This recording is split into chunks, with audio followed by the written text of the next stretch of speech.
The gavel had not yet fallen, and yet the air inside the courtroom was already suffocating, thick with tension, thick with unfinished confessions, thick with truths waiting to detonate.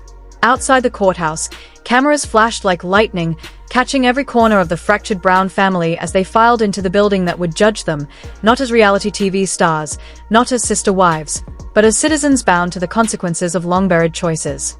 Inside, the gallery brimmed with reporters, fans, curious onlookers, people who had come not merely for justice, but for spectacle. The Browns had spent years parading their so-called unity on television. Now they were standing exposed, stripped of script and editing, reduced to something painfully ordinary, a broken family trying to survive the brutal machinery of the law. Christine stepped in first. Her jaw was tight, her steps measured, the courage of a woman forged through years of swallowing her own voice. She sat without a glance toward Kody. Behind her, Janelle walked in with the slow weariness of a woman who had spent too many nights awake worrying over children and unpaid bills. And then came Meri, once the first wife, later the forgotten wife, gliding in quietly with an unreadable face, but her alignment with Christine and Janelle was louder than any declaration. For the first time in years, they were not co-wives. They were allies. Across from them sat Kody, his once golden curls dulled, his self-assurance cracked into bitterness. His fists were coiled on the desk, knuckles white. Robyn clung to his arm, her grip almost desperate, the grip of someone who knew she was both his sanctuary and his downfall. She stared down the aisle at the women, the air around her heavy with guilt, defensiveness, and the echo of choices she wished she could rewrite. The judge entered. Everyone rose. Everyone Saturday. The tension did not move. Christine's lawyer began. Your Honor, this case isn't about divorce. It isn't about a family disagreement. It is about a pattern of manipulation, emotional abuse, and financial betrayal that has devastated these women and their children. What they seek today is not vengeance. They seek justice. Christine inhaled sharply. Janelle touched her arm gently, a silent reminder that she wasn't alone. Kody shifted, his chest rising with a restrained fury. His lawyer whispered tactics at him, but Kody's eyes never left Christine. In his glare lived the old accusation. You started this. Robyn leaned closer to him, but Kody ignored her too.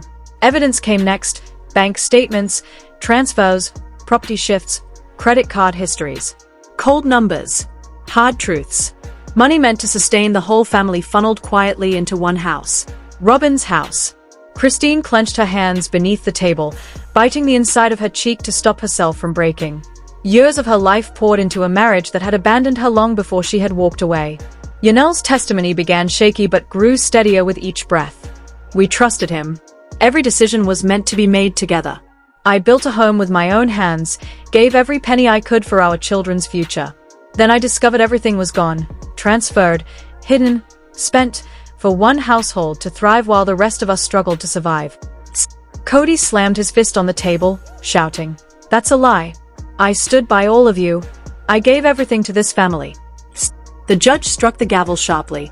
Mr. Brown, control yourself. Cameras clicked. Pens flew across notepads. Kody's carefully crafted persona cracked further with every outburst. Meri spoke last, her voice quiet but devastating. I stayed because I hoped he would see me again one day. But hope is nothing when trust is gone. Silence swallowed the room whole. Even the judge looked up, startled by the rawness of her confession. Christine finally lifted her eyes. No anger. No revenge. Only the steel calm of a woman who had rebuilt herself from splinters. Her silence was more powerful than anything she could have said aloud. The judge called a recess, but the damage had already been done. The world outside would spin the story for headlines, but inside the courtroom the truth was unmistakable. This was no longer about marriage, or faith, or family. This was survival, and survival meant bringing down the man who once claimed he would protect them. The women rose together, gathering their papers with a unity forged through wounds. They had entered as fragments. They stood as one. Kody slumped back, head in his hands, Robyn clutching his limp fingers. For the first time, he looked small, powerless, human in a way he had never wanted to be. Day 2 arrived colder, harder. News of the explosive testimony had spilled everywhere, every outlet, every social feed, every fan forum. The courthouse overflowed. Fans gathered outside with signs, some supporting the women, others demanding answers from Kody and Robyn. The judge wasted no time. We proceed with witness testimony today. I insist on absolute decorum. His eyes pinned Kody. The first witness, a financial auditor, took the stand with a thick folder. What we discovered, he began, is a clear pattern of financial mismanagement.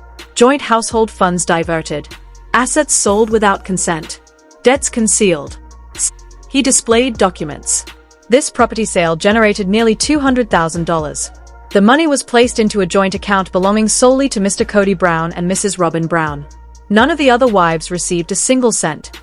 Gasps broke through the courtroom. Christine bowed her head. Janelle swallowed hard, her chin trembling. Meri stared into nothingness, a silence sharper than any scream. Kody's voice growled through the mic, "That's false." "It isn't," the auditor replied coolly. "Every figure is traceable." Then came the credit card bills, spa treatments, luxury purchases, private trips, all under Robyn's roof. Christine's lawyer's voice reverberated through the room, whilst Christine struggled to put food on the table and Janelle sold personal items to pay off debt. Mr. Brown and Mrs. Robyn Brown indulged in lavish private holidays. This is not merely favoritism, it is exploitation. Robyn snapped. "That's a lie. Those trips were for the show. TLC paid for everything. You have no idea how this works." The judge's gavel crashed down again. "Mrs. Brown, you will remain silent unless called to testify."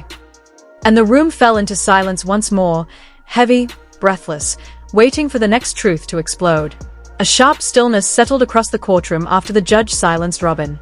It was the kind of silence that didn't soothe, it pressed harder, smothered deeper, trapping every breath beneath it. Even the camera shutters paused, as though the world leaned in closer to hear what would happen next. Christine's lawyer stepped forward again, his hands steady, his voice calm but edged with a blade.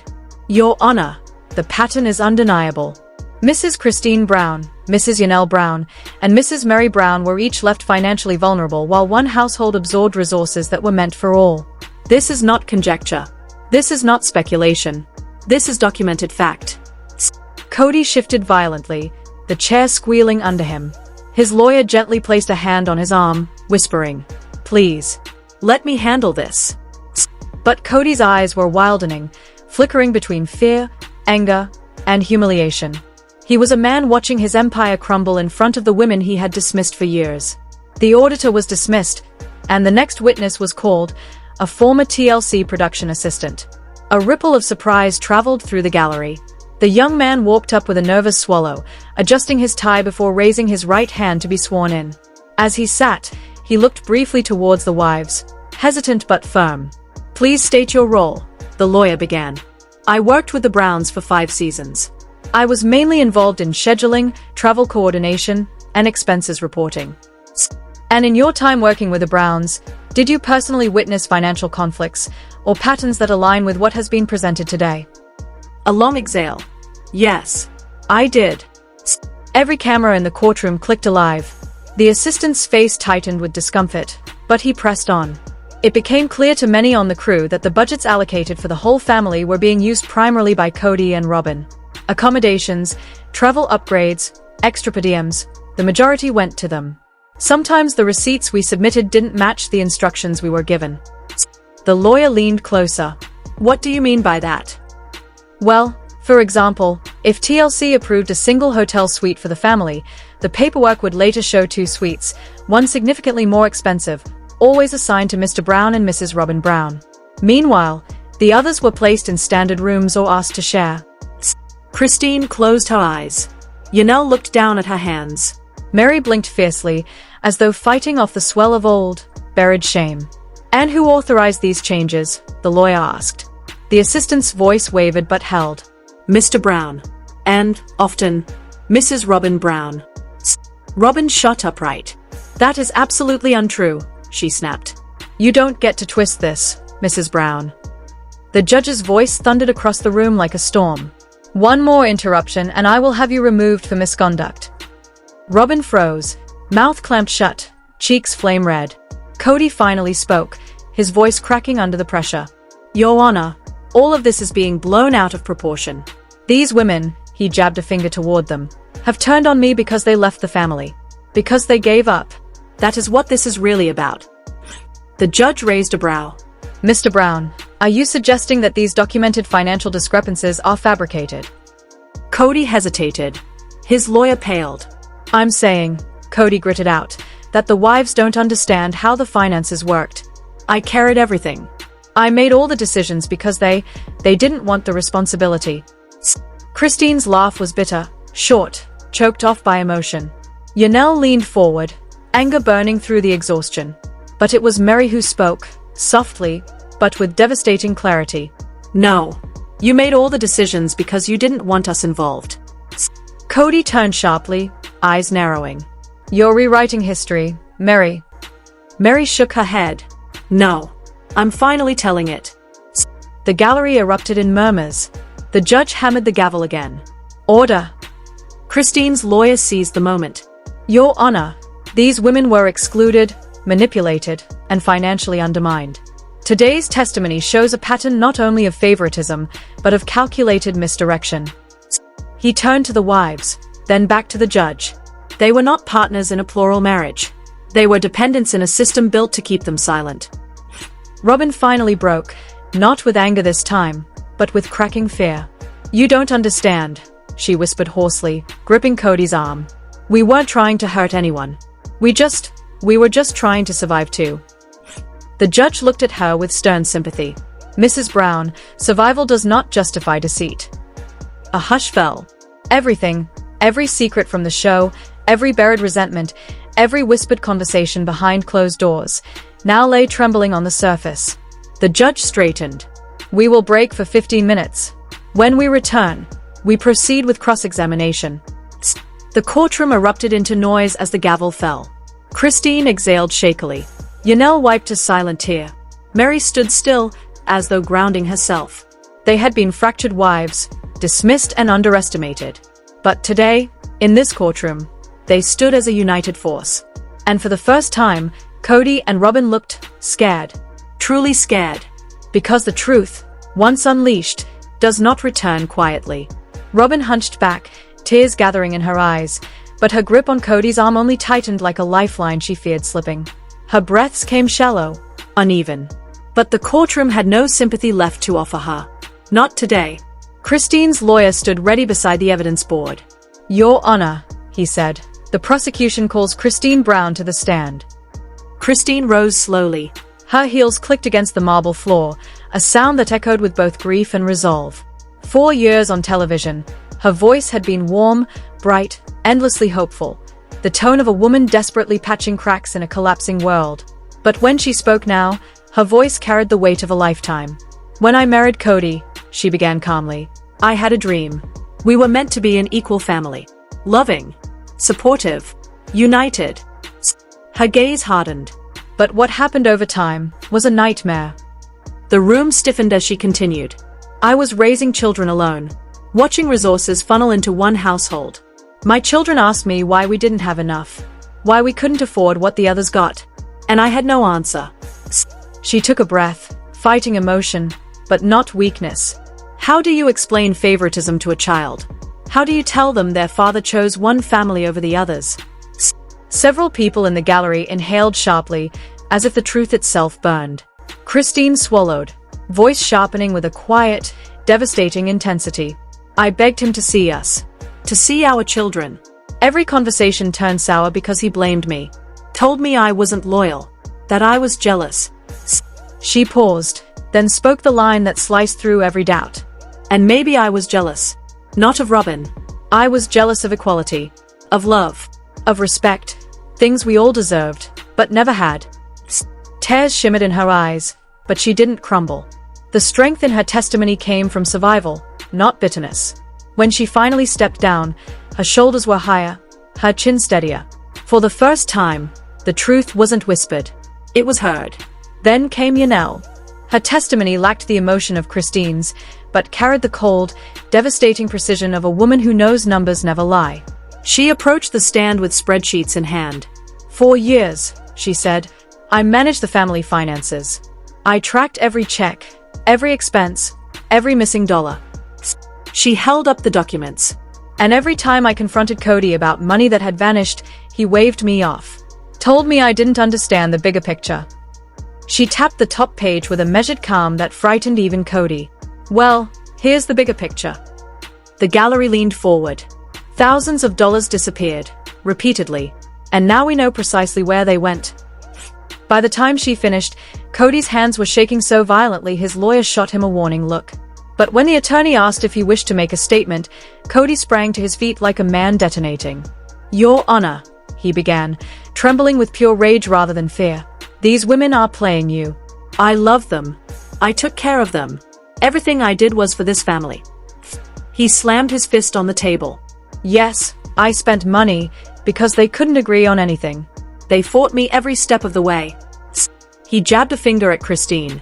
"She poisoned them against me. She left, and now she wants revenge." Reporters scribbled so fast their pens nearly tore their notepads. The headline wrote itself, "Revenge or Truth." The judge hammered the gavel until the echoes died. Christine's response came not with fury, but with a soft, unwavering certainty. "This is not revenge, Kody," she said. "This is truth." The silence that followed was suffocating. The judge called recess. The moment he stepped out, the courtroom exploded. Cameras flashed. Reporters surged. Fans whispered in shock. The illusion of a united Brown family was gone, replaced by a battlefield of shattered trust, exposed manipulation, and 30 years of buried wounds. When court resumed, the storm tightened again. Christine's lawyer stood. "Your Honor, we will now present evidence of property sales and hidden accounts." A screen came to life. Deeds. Wire transfers. Signatures. Hard proof. "This Arizona property," the lawyer said, pointing, "was sold 18 months ago. The proceeds totaled nearly $400,000. He clicked to the next slide. "That money was deposited into an account solely in Mr. Brown's name." Another click. 3 months later, it was used as a down payment on a home for Mr. and Mrs. Robyn Brown. A wave of whispers rippled across the gallery. Janelle squeezed her eyes shut. Christine's jaw trembled. Meri's fingers curled so tightly her knuckles turned white. The judge turned to Kody. "Mr. Brown, is this accurate?" Kody rose, face red, tone defensive. "Yes, I sold the house. Yes, I bought a home for myself and Robyn. I did it because I couldn't get the rest of them to cooperate. Robyn was the only one willing to move forward." Christine's lawyer struck instantly. "So you admit you excluded them, broke your promise, chose one wife above the others?" Kody snarled. "I did what was best for the family." The lawyer raised an eyebrow. "Which family?" Christine's voice cracked through the silence. "Do you even hear yourself, Kody? You didn't do this for the family. You did it for your family, the one that benefited you." Then the bombshell. A hidden account. $120,000 deposited over 2 years. Names on the account. Kody Brown and Robyn Brown. Janelle stood, breath trembling. "Kody, how could you?" He snapped. "Robyn's children needed stability. I had to protect them." Janelle's voice broke, for the first time. "And mine didn't." The room gasped. Finally, Christine's lawyer produced printed text messages. Messages between Kody and Robyn. "We can't let them know yet. Christine and Janelle will turn on us. Stay quiet until it's safe." The words hit the room like a hammer. Christine covered her mouth, tears spilling. Janelle went pale. Meri whispered, voice hollow. "So we were never wives. We were obstacles." Robyn burst into sobs. "That's not what he meant." But the damage was irreversible. Kody exploded. "They abandoned me. They never respected me. Robyn was the only one loyal." The judge thundered. "Mr. Brown, another outburst and you will be held in contempt." But the cracks in Kody's mask had split wide open. His anger was no longer righteous. It was panicked. Cornered. Christine leaned toward the other 2 wives and whispered, loud enough for the microphones, "He's not fighting for us. He's fighting for control." And that, more than any evidence, sealed the room's verdict. Christine's lawyer gave his final blow. This was not a marriage. It was manipulation. And today, the truth finally has consequences. The judge leaned back in his chair, rubbing his temple, the exhaustion of the day heavy upon him. But what came next would test even his hardened composure. Christine's solicitor requested permission to bring in one final witness, a witness whose presence sent a ripple of shock through the gallery. From the back of the courtroom, a tall woman stepped forward, her face pale yet resolute. Her shoes clicked like distant thunder on marble. It was a former TLC financial auditor, someone who had once worked closely with the Brown family's production paperwork. Kody's head snapped up, panic flickering in his eyes. Robyn stiffened, clutching her tissue, shoulders trembling. The solicitor began. Your Honor, this witness will testify to the financial inconsistencies directly linked to Mr. Brown's personal withdrawals from joint TLC revenue. A collective gasp rose. The auditor opened a thick folder. Her voice was calm, professional, merciless. For 2 consecutive years, she said, Mr. Brown requested cash advances from TLC's production fund. These advances were never disclosed to the other wives, and the amounts exceed $58,000. Janelle's hand flew to her mouth. Christine stared down, blinking rapidly. Meri looked like she couldn't breathe. Kody shot up from his chair. That's a lie. A lie. TLC gave me allowances. Robyn knew. His own words betrayed him. Robyn's face drained of color. The courtroom erupted in whispers so loud the judge had to hammer his gavel again and again. Mr. Brown, sit down. But Kody couldn't stop. Couldn't control himself. This was my job. My show. My family. I had to make decisions they didn't understand. I was protecting us. I was protecting Robyn. Protecting Robyn, only Robyn, Meri whispered, the words cutting through the tension like a cold blade. The solicitor, smelling victory, circled Kody like a hawk. So you do admit these funds went to Robyn's household first? Kody's mouth opened, closed, opened again. Robyn shook her head desperately. Don't say anything, Kody. Please. But the truth had already spilled out. The solicitor held up the final document. This, she said, is a statement signed by Mr. Brown acknowledging the funds were kept confidential to avoid domestic disruption. The courtroom froze. Christine let out a quiet sob, but it wasn't a sob of pain. It was the sound of relief. The truth, after decades in the dark, finally had breath. Robyn broke. I didn't tell him to hide anything. I didn't. He said it was temporary. He said they'd never understand. He said they were against him. Kody slammed his fist on the table. Stop it, Robyn. You said we had to protect ourselves. The judge stood. Mr. Brown. Mrs. Brown. Another outburst and I will remove you both from this courtroom. A silence settled again, but this time, a cold, punishing silence. The solicitor spoke last, each word a verdict in itself. Your Honor, what we are witnessing is not miscommunication. It is not family misunderstanding. It is systemic deceit, a pattern of secrecy, emotional coercion, and intentional mismanagement of shared marital assets. These women deserve restitution, and they deserve justice. Meri bowed her head. Janelle wiped her eyes, jaw clenched with long-buried fury. Christine clasped their hands tightly, the three forming a silent, unbreakable wall. Kody sank into his chair, his face ghostly, sweat on his brow. Robyn hunched beside him, sobbing as if the world had slipped from beneath her feet. And then the judge spoke, his voice low, but powerful. This court will reconvene tomorrow for preliminary rulings. A storm of reporters shot to their feet. The Brown family, once united for cameras, were now splintered, exposed, and on the edge of collapse in front of the world. And everyone knew, tomorrow would be the day consequences finally arrived. The judge nodded, his face unreadable, and the court broke for the day. But the moment the gavel struck, the room erupted into chaos. Reporters bolted from their benches, racing for the hallways, phones already glowing with headlines that would dominate the evening news. Secret accounts exposed. Kody betrays wives for Robyn. Brown family courtroom explodes with revelations. Kody stormed out first, dragging Robyn by the hand. Christine, Janelle, and Meri remained behind, standing together in a trembling but unbroken embrace, an unspoken solidarity forged in the fire of betrayal. For years, they had been cast as rivals, pit against each other in the machinery of polygamy. But now, through the ashes of deception, they were no longer competing wives. They were sisters, not by desire, but by necessity. And the world watched every second. Fire the next day, a national spectacle unfolds. Fire by morning, the courthouse steps were unrecognizable. Cameras lined the pavement. News vans clogged the street. The air thrummed with excitement and hunger. Overnight, the trial had transformed into a nationwide sensation. The betrayal. The secret accounts. The explosive testimonies. This was no longer a family dispute. This was a cultural reckoning, the unmasking of the raw, broken heart of polygamy and the implosion of one of America's most infamous families. Inside the courtroom, the atmosphere was even heavier. Christine, Janelle, and Meri sat shoulder to shoulder, their posture unshaken, their faces carved with resolve. They were no longer wives battling for affection. They were survivors demanding justice.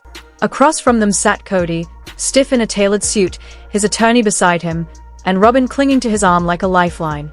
His face was cold, expressionless, but his eyes betrayed everything: panic, pride, and righteous fury. The judge entered. Silence fell instantly. The gavel struck. Court is in session. Fire Kody's defense begins. Fire Kody's attorney rose, smoothing his tie. Your Honor, my client has been labeled a manipulator, a liar, a betrayer. But what has been ignored is context, the reality of a man trying to hold together a family that was fracturing long before any property sale or hidden account. Today, Mr. Brown will speak for himself. All eyes turned to Kody as he stood, adjusting the microphone. His first words wavered, but as he spoke, his voice hardened, fed by his own narrative. I love these women, he began. I married them because I believed in something bigger than myself. What people don't understand is how impossible it is to keep everyone happy. Every decision I made was criticized, every plan undermined. I was drowning. And when I needed support, when I needed someone who didn't fight me every step, that person was Robyn. Christine stiffened. Janelle crossed her arms. Meri's eyes filled with tears she refused to let fall. Kody pushed on, voice rising. The selling of property, the accounts, these weren't betrayals. They were survival. The family had already fallen apart. Christine left. Janelle chose independence. And Meri. Meri shut me out years ago. What was I supposed to do? Let everything crumble? Or invest in the one person who still believed in me? A murmur rippled through the gallery. His pain was visible, but so was his defensiveness. Christine's lawyer rose swiftly. Mr. Brown, no one forced you to hide money. No one compelled you to prioritize one wife over the others. You call this survival? Isn't it simply control? Kody's jaw clenched. You don't understand plural marriage. 4 households, 4 demands, endless criticism. I tried my best. It was never enough. Robyn gave me peace. The others gave ultimatums. I didn't want control, I wanted to serve them. Christine's voice cut through the room, trembling but razor sharp. You didn't lead us, Kody. You dictated. And when we pushed back, you punished us with silence. You say Robyn gave you peace, but what you really mean is she didn't challenge you. That's not loyalty, it's obedience. And you loved it because it meant you were in control. Janelle leaned forward, calm but devastating. Leadership is sacrifice for everyone, not just those who flatter you. Meri spoke last, her voice soft yet crushing. I stayed, even when you humiliated me publicly. You told the world you didn't love me. Don't pretend we abandoned you. You left us long before we walked away. The courtroom froze. Kody's face twisted. Anger, grief, denial battling across it.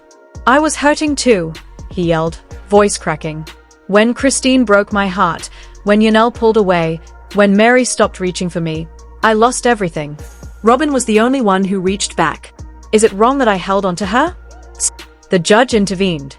Mr. Brown, this is a court of law, not a forum for emotional arbitration. Your personal relationships do not exempt your financial responsibilities. Christine's lawyer spoke again. The evidence shows 1 household prospered while 3 suffered. This is not a story of desperation. It is a story of choice. Kody stood again, trembling. I was trying to save love. I was trying to save something before everything slipped out of my hands. The room fell silent, but evidence outweighed emotion. Christine whispered to Janelle. He still doesn't understand. It wasn't about birthing us, it was about walking with us. Fire the verdict. A family's history rewritten. Fire the next day. The courtroom held its breath as the judge leaned forward, glasses perched on his nose. This court has weighed testimonies, documents, and financial records. We are not here to judge love, but legality. Christine's grip tightened on the table. Janelle clutched her necklace. Meri trembled. Kody sat rigid. Robyn stared ahead, frozen.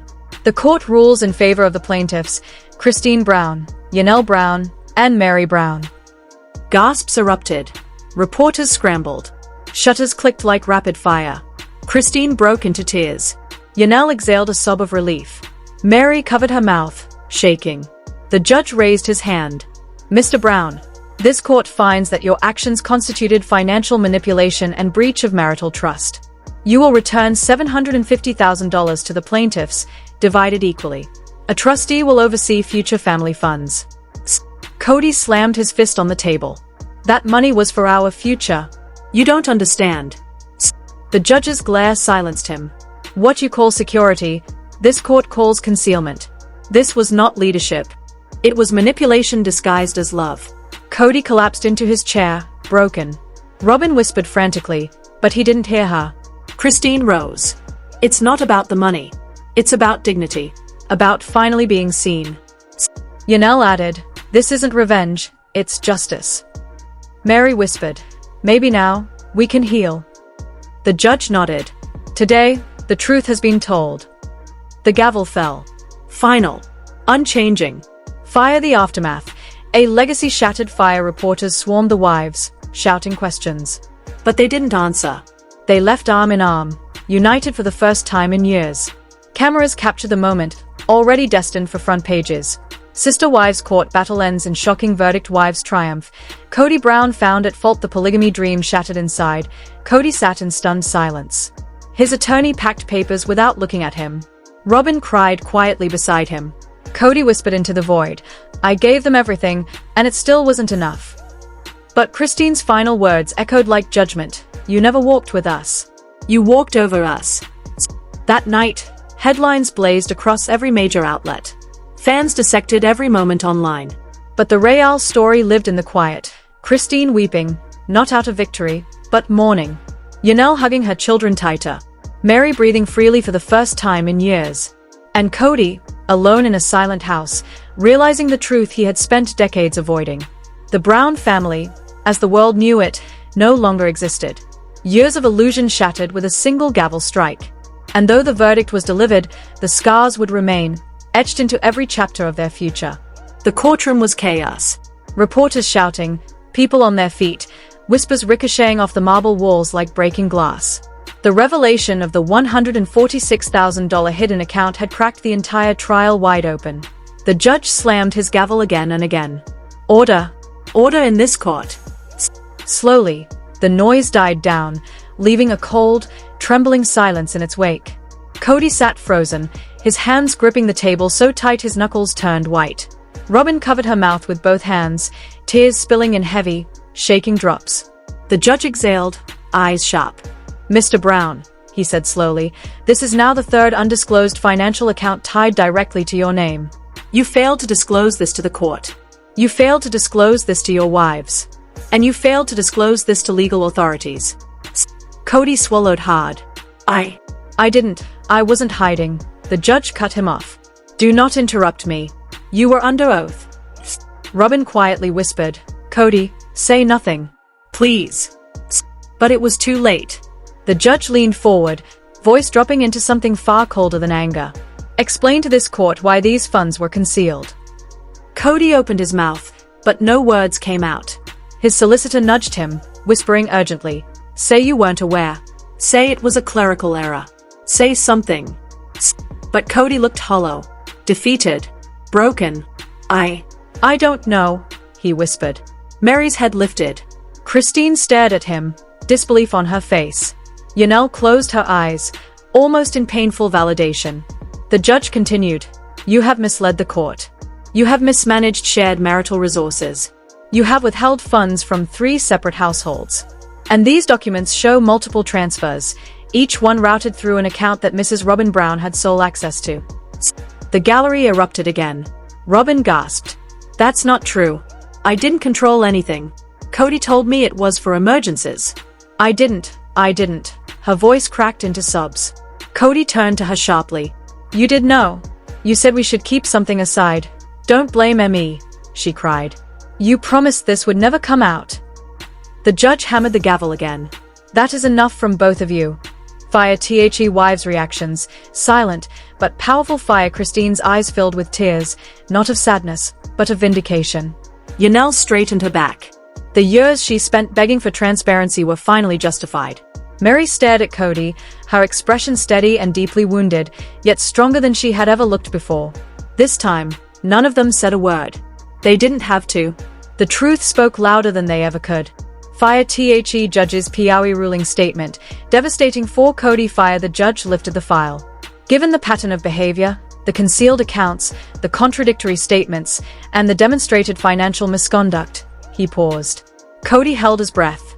Robyn began to shake violently. This court is prepared to recommend immediate financial oversight, asset freezing, and a full forensic audit of all accounts connected to Mr. Brown and Mrs. Brown. Robyn collapsed into the bench with a wail. Kody whispered, "No, please, no," the judge continued. "Depending on the findings, criminal charges may follow." The room exploded again. Kody looked like the air had been punched out of him. Robyn seemed unable to breathe, her entire body trembling. The judge closed the folder and looked at the three wives. To the petitioners, Mrs. Christine Brown, Mrs. Janelle Brown, and Mrs. Meri Brown, your claims are supported by the evidence presented. The court acknowledges the extensive emotional and financial harm you have suffered. Christine's hand flew to her mouth. Janelle bowed her head with relief. Meri let out a silent breath she had held for years. Fire. The final moment of the session. Fire. The judge stood. This court will recess until tomorrow, where the full ruling will be delivered. He struck the gavel. Court adjourned. Kody didn't move. Robyn cried into her hands. Reporters surged forward. And the wives, for the first time in many years, walked out of the courtroom with their heads high, united, strong, and finally free of fear. Tomorrow would not just be a verdict. Tomorrow would be the end of Kody's empire.